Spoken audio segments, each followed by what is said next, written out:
sa Pateros, may isang institusyong angat dahil sa binibigay nitong relihiyoso at legalidad na pagtuturo. Tara sa Pateros Catholic School.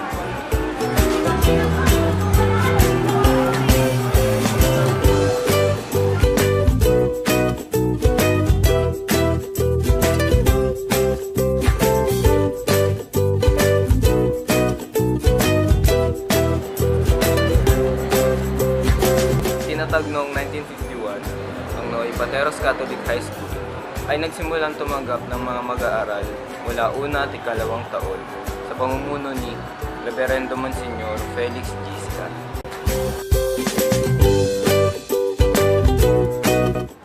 Taong 1961, 10 taon matapos itong maitatag, Pateros Catholic High School ay nagpalit ng pangalan at nakilala bilang Pateros Catholic School.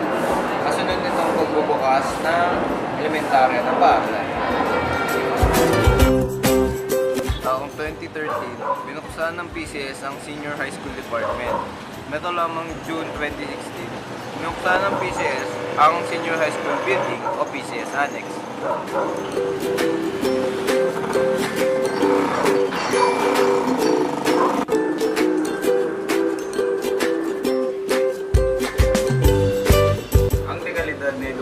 Ay sumasalamin sa legalidad na pagtuturo.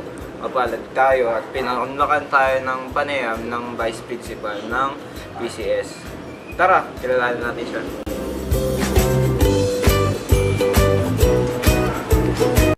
And then we will check. Kindly read the directions very well. Example lang po.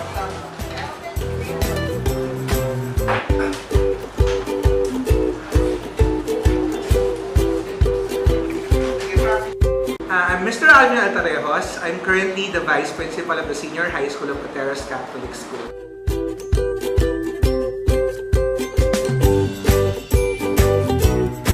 Pateros Catholic School is a parochial educational institution found at the center of Pateros. It has around 4,900 students from preschool to grade school to high school, the junior high school, and the senior high school. So it began in 1951 as a pure high school, parochial school, and then years after it catered to its grade school, and in 2013 it started to have its own senior high school. Now it's catering its own grade 11 students. We have 350 students in the grade 11.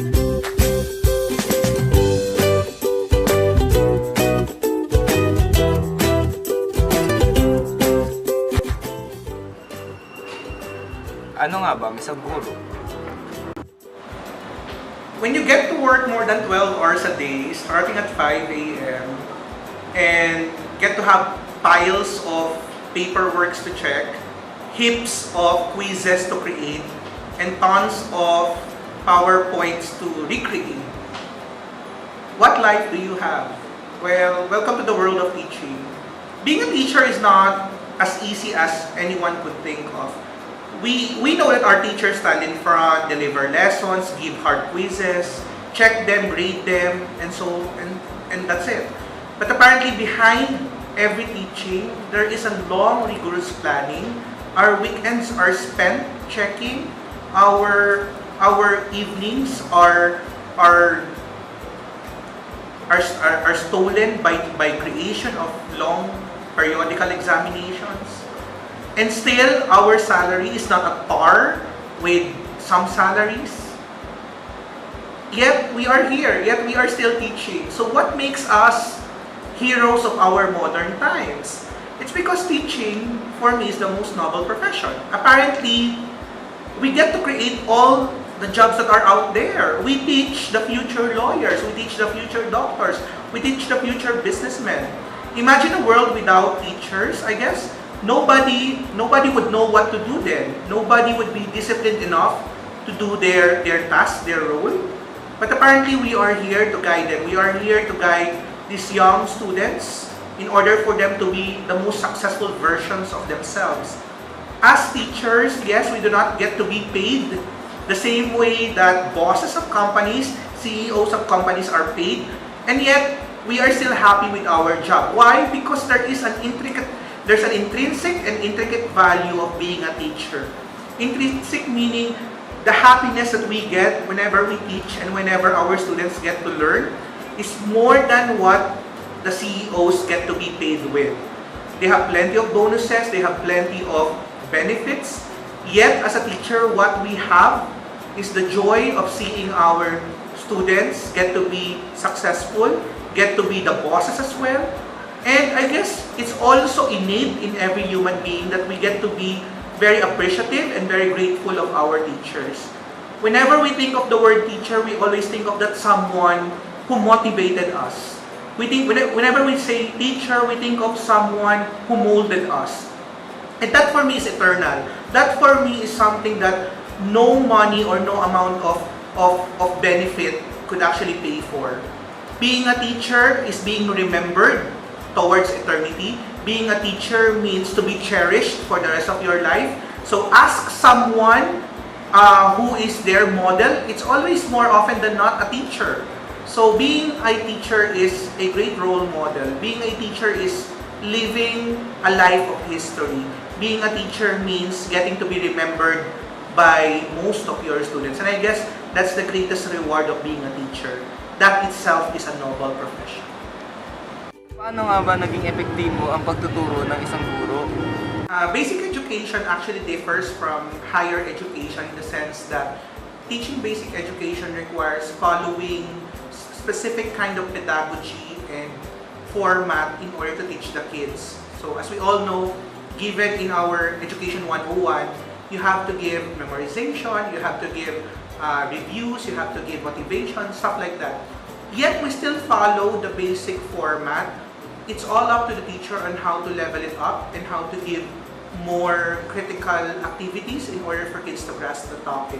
So for me, here in Pateros Catholic School, yes, we begin with, of course, the pre-lecture, the checking of attendance, the morning prayer. As a Catholic school, it's a requirement, the greetings, and then we follow it up by review. So we get back, we recall the topics from the previous one, followed by motivation. So we motivate the kids by showing up examples, videos, clips, so we do that. And then to the actual teaching. The pedagogy for actual teaching depends on the topic and the need of the topic. So say for example, if your topic demands the kids to be very attentive and very physical into learning this one, like say for example, you have to group them, you have to put them into groups, then it's a must for the teacher to provide that. Cooperative learning and collaborative learning are the main words that we have right now. So grouping the kids with specific roles, that's what we are doing right now. That's the current trend right now. Also, some pedagogies like the old use of rote learning, we still have that, but it's not as prevalent as before. The use of technology is pretty much adamant nowadays. So we ask the kids to use technology to Google, to research on their own. We also do independent learning, especially in the senior high school. One of the things that I found out as the main difference between strategies of teaching in the junior high school and the senior high school is that in the senior high school, we allow kids to be more independent. We let them do reportings, we let them do book reports, we let them do mini thesis. So it's more of not the usual kind of learning wherein the teachers are really the center of attention, but it's more of the kids doing the task right now. So they are the ones at the center of the classroom right now. Peer teaching and peer reviews are also pretty much dominant in the classroom right now. So we believe that the 21st century education is pretty much different from the olden days of viewing curriculum and education, in the sense that you are giving more freedom to the children. You are giving them more freedom in choosing what they want to learn and what they want to know. They diagnose themselves, they think for themselves, they reflect for themselves. So it's more of giving them enough freedom on how to do things. Unlike education before, wherein it's as if one size fits all. The teacher gives the topic and then the students all have to get the topic all at the same time, all at the same pace. The 21st century education, especially in the senior high school, is not like that. It's more of their own pace. It's more of getting and grasping the topic based on the method ideal for each specific individual. So the approach right now during the 21st century is more of individualistic rather than holistic. Paano na pag-iiba ang professional at personal na relasyon ng guro sa estudyante? One of the tricky things when you are a teacher is how to do personal relationship with your students. It really does not have a black or white area compared to other jobs like a doctor and a patient. It's being a teacher is more a complicated task. Especially having a relationship with more than 50 kids every day. As a teacher, I believe that dealing with students and having a relationship with them is a long, arduous lesson to be learned by the teacher. When you're a young teacher, you tend to make it like as if they are your friends or barkada. But as you grow older, as you become a seasoned teacher, you tend to imbibe your character more. That they need to learn from you. That you are there to teach them a lesson rather than having a personal touch to them. I believe that being a teacher is a tricky job because you have to be fair and square to them, but at the same time, you also have to be humanistic to them. Yes, you want to stick to the rules, yet you bend them to a certain level depending on the needs of the students. That's why sometimes rules in the schools are bent according to the needs of various students. I think that as a teacher, we are not just like the same as the judiciary system in the Philippines wherein black is black and white is white. As a teacher, there always is a gray area. There always is a moralistic and humanistic side of being us. So for me, I do not believe that the teachers do not have favorites. I have to admit, yes, deep within us, there are always favorites. We are also humans. We tend to connect to students who are more of like us. So we tend to build connections and bridges to other students. We have closer students compared to others, but the main goal is to be fair. So that I guess the burden on our part is, despite having closer students, despite having students who are dearer to us, we still have to balance it and somewhat create walls just for us not to be unfair, especially when it comes to grading and giving evaluations. But really, it's really a difficult task.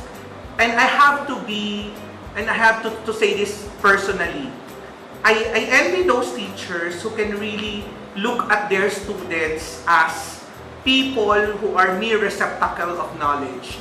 I envy those teachers who look at their students as someone who will learn from them and someone who will leave them after the school years. I envy them because personally, I always get connected with my students. I know most of their backstories.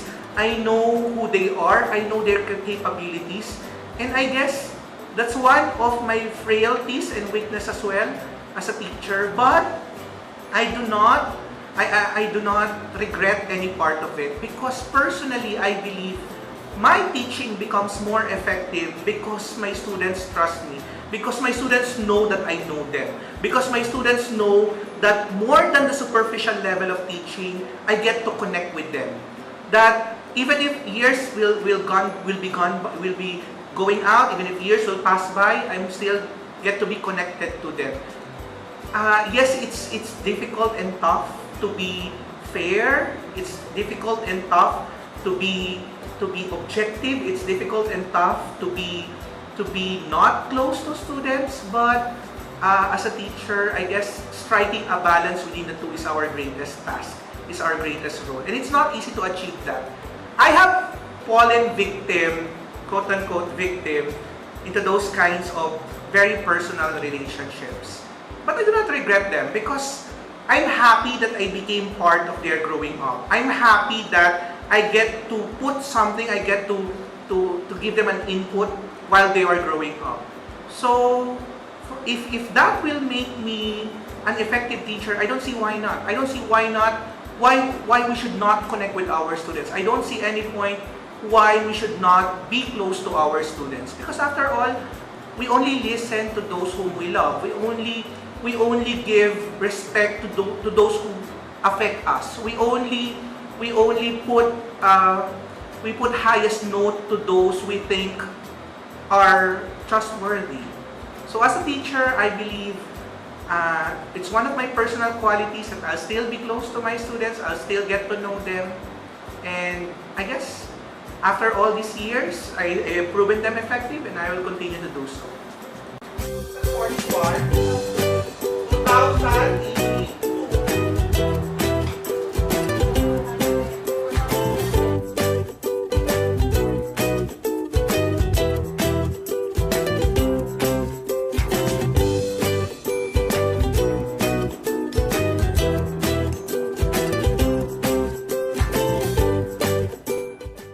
Hi, I'm Mr. Panlilio from Pasay City Science High School, and this school was made for those special students, like yung mga matatalinong estudyante mula sa iba't ibang elementary schools ng Pasay City.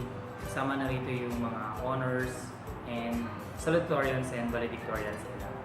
So binuo ito ng ating buting Mayor Piwi Trinidad noong 2008 para sa mapaunlad pa ang kalidad ng edukasyon, lalong-lalo na sa sekundarya.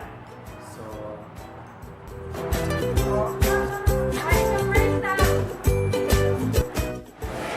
Ano nga ba ang isang guro? well, pinili ko ang pagiging isang guro dahil sa gusto kong maging part ng isang successful na tao. Kasi ang sarap ng feeling na nakakatulong ka sa kanyang paglago or sa kanyang pagiging successful someday, na naging part ka sa kwento ng kanyang buhay. And then gusto ko rin maging isang guro bukod sa mag-share ng education, ng knowledge and wisdom sa ibang tao. Ang sarap balikan ng high school life. Kasi yun yung pinaka masarap na moment para sa akin sa buhay ko, yung high school life. Maraming matututunan. So masarap din makisalamuha sa kanila. Paano nga ba nagiging epektibo ang pagtuturo ng isang guro? Well, nakikisalamuha ako sa mga estudyante, lalo na pagdating sa school, sa room. Pag oras ng klase talaga. Pero hindi kailangan mawala yung tawanan, yung asaran sa kapwa, na hindi naman nakakasakit. Kasi as a AP teacher, history teacher, economics teacher, kailangan active and hyper yung ambience nyo. Kasi pag boring, masyadong nakakaantok, lalo na ang guro, pag boring, more on kwento sa buhay niya, sa utang niya sa ay talaga magiging boring, mauumay yung mga estudyante. As a teacher ako, ang ginagawa ko, inaabot ko yung kung anong level meron yung mga bata. Pero nilalagyan ko pa rin ng limitations and boundaries para alam nila na teacher pa rin ako and students sila. And then, paglabas naman ng school, pinapakita ko sa kanila na pwede akong lapitan. Pwede akong maging kaibigan, pwede akong maging teacher na kaibigan, or kapitbahay, and everything. Para mapakita ko sa kanila na kahit teacher ako, nalalapitan nila ako.